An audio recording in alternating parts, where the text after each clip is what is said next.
Good morning, have a wonderful day. Priya సహోదరి సహోదరుడా, చాలాసార్లు మనము ఈ లోకంలో అట్రాక్టివ్ థింగ్స్కి మనం అట్రాక్ట్ అయిపోయి దేవుణ్ణి అమ్మేస్తూ ఉంటాం, లేకుంటే దేవుణ్ణి పక్కన పెట్టేస్తూ ఉంటాము, దేవుణ్ణి పట్టించుకోము కదా. ఈ లోకస్థమైన విషయాలను ఇష్టపడుతూ వాటిని పొందుకోవాలనే ఆతృతలో దేవుణ్ణి మనం పక్కన పెట్టేస్తూ ఉంటాము.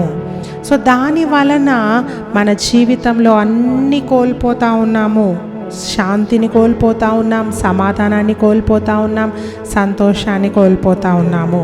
ఇస్కరియోతు యూదాను మనం చూస్తే ఆయన 30 వెండి నాణాలకు యేసు ప్రభువును ఆయన అమ్మేసినట్టు మనం చూస్తూ ఉన్నాము కదా. 30 వెండి నాణాలు నాకు ఇస్తే నేను యేసు ప్రభు ఎవరో మీకు అప్పగిస్తాను అని యూదా చెప్పాడు. అయితే ఆ 30 వెండి నాణాలు ఆయనకు సంతోషాన్ని ఇచ్చాయా? ఆ 30 వెండి నాణాలు ఆయనకు సమాధానాన్ని ఇచ్చాయా?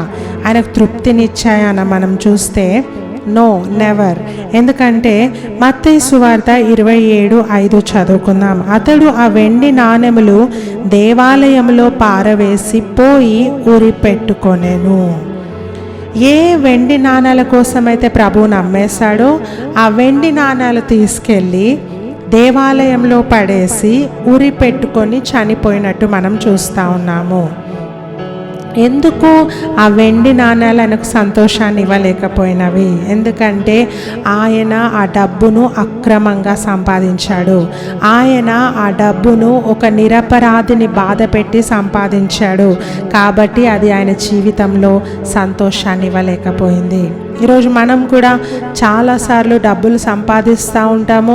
అవి ఇతరులను మోసం చేసి, ఇతరులకు అన్యాయం చేసి, ఇతరులను బాధ పెట్టి, ఇతరుల దగ్గర లాక్కొని సంపాదిస్తూ ఉంటాము. అవి మనకి ఎప్పుడు కూడా సంతోషాన్ని, సమాధానాన్ని ఇవ్వలేవు.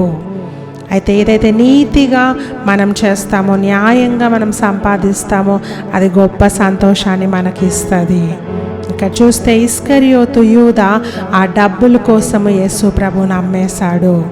ఈరోజు బహుశా మనం కూడా చిన్న చిన్న అట్రాక్టివ్ థింగ్స్కి, ఈ లోకంలో ఏదో పొందుకోవాలని మనం దేవుణ్ణి పక్కన పెట్టేస్తూ ఉన్నామేమో. అక్రమంగా డబ్బు సంపాదించాలని దేవుణ్ణి పక్కన పెట్టేస్తూ ఉన్నామేమో. ఎవరినో ఇష్టపడి ఈ లోకంలో ఒక అబ్బాయిని, ఒక అమ్మాయిని ఇష్టపడి వారి కోసం నేను చచ్చిపోతానని దేవుణ్ణి పక్కన పెట్టేస్తూ ఉన్నామేమో. ఈరోజు ఏదేమైనప్పటికీ ఆ 30 వెండి నాణాల స్థలంలో మనం ఏదైనా పాపాన్ని పెట్టుకోవచ్చు, ఏదైతే మనల్ని దేవుని నుండి దూరం చేస్తూ ఉందో. సో దాని వలన మనము దేవుని ఆశీర్వాదాలు కోల్పోతూ ఉన్నాం, నెమ్మదిని కోల్పోతూ ఉన్నాం, సంతోషాన్ని కోల్పోతూ ఉన్నాము.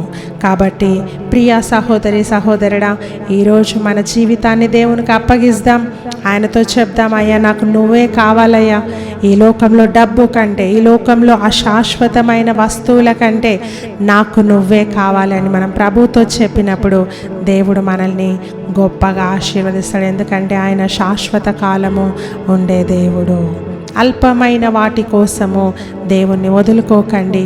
దేవుని కోసం ఏదైనా వదులుకోండి, కానీ లోకం కోసం ఎప్పుడు దేవుణ్ణి వదులుకోకండి. God bless you.